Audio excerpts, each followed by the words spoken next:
Hello, horror stories. My name is Will. I'm a cab driver in the southern United States, and I've been in the business for over 15 years. Throughout my career, I've had a lot of experiences, some good and some not so good. As many of you know, this job is not exactly safe, but today I want to share with you a paranormal event that happened to me, something I had never experienced before.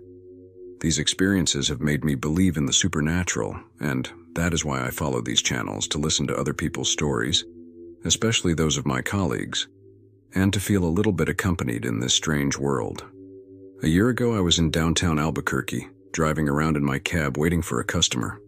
It was 6 p.m., right in the rush hour when people get off work, and there are usually more rides for cab drivers. The weather was quite cold and rainy. The sky was so cloudy that it seemed later, almost night. As I was driving, I saw a lady at the corner of a bar who made the stop for me. With some effort, I managed to get out of traffic and pulled over to pick her up.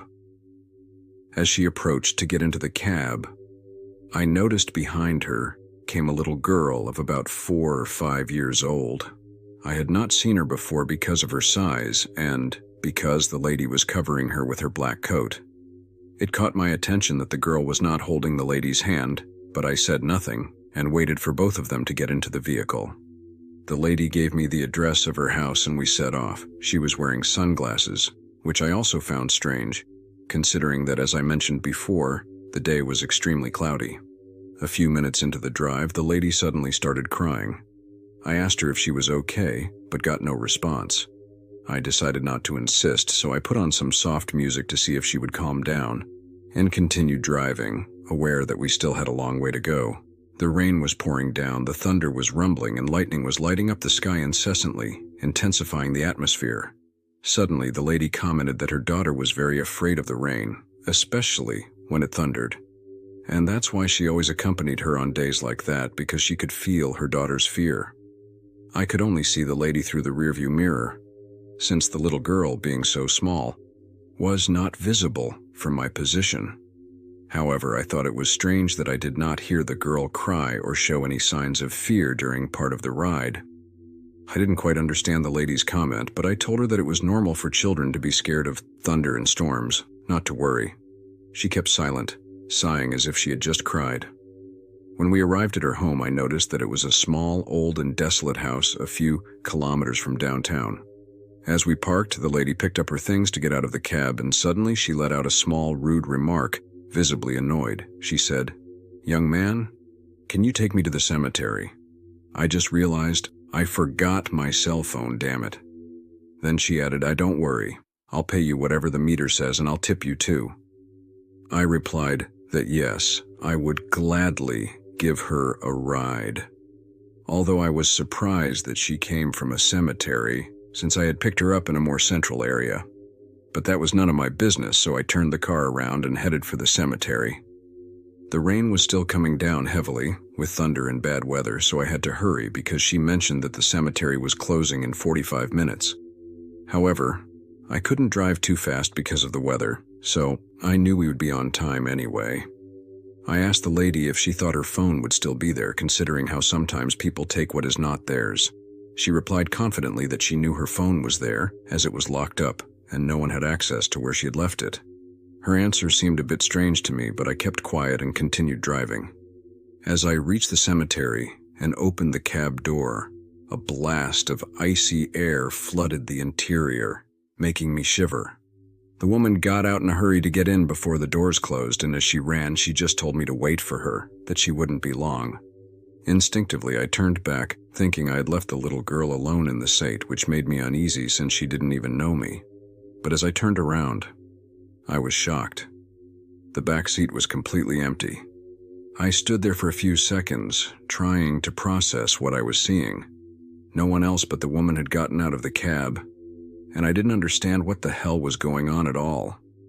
I got out of the cab to look for the girl, although I was sure she hadn't come out behind the woman. I needed to confirm this, and so I checked under the seats, thinking that perhaps, as her mother had mentioned, the girl might have been frightened by the storm and had hidden. But there was no sign of her. A few minutes later, the woman returned, and I, my nerves already on edge, asked her about her daughter, the one who had been in the cab but was rarely there anymore. She looked at me with a confused expression and replied, "Son." No one was with me, I was alone. Her face reflected uncertainty.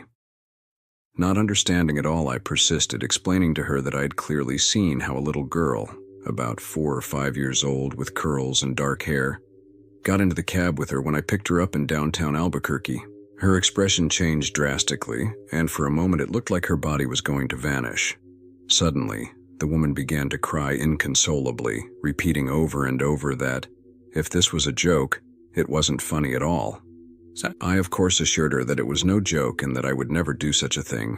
In tears, she told me, "The girl you describe is my daughter, the one buried in this pantheon. I come to see her every time there's a storm because she was always terribly afraid of this weather." At that moment, I felt my heart flutter. I could not understand what was happening. After a few seconds of silence, I said to the lady, "Forgive me. I didn't mean to give you a hard time or scare you with my comment. I swear to you that what I saw was real."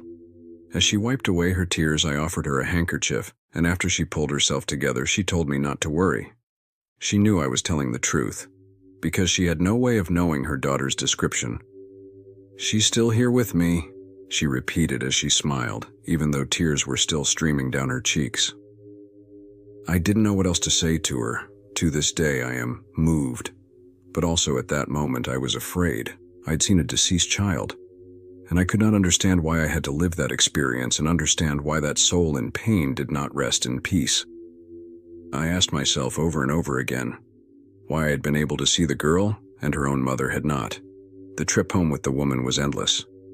The lady who kept sobbing remained the whole way without saying a word. I was constantly shivering and just wished the day would end so I could return home. Finally, I dropped her off at her house and it was all over.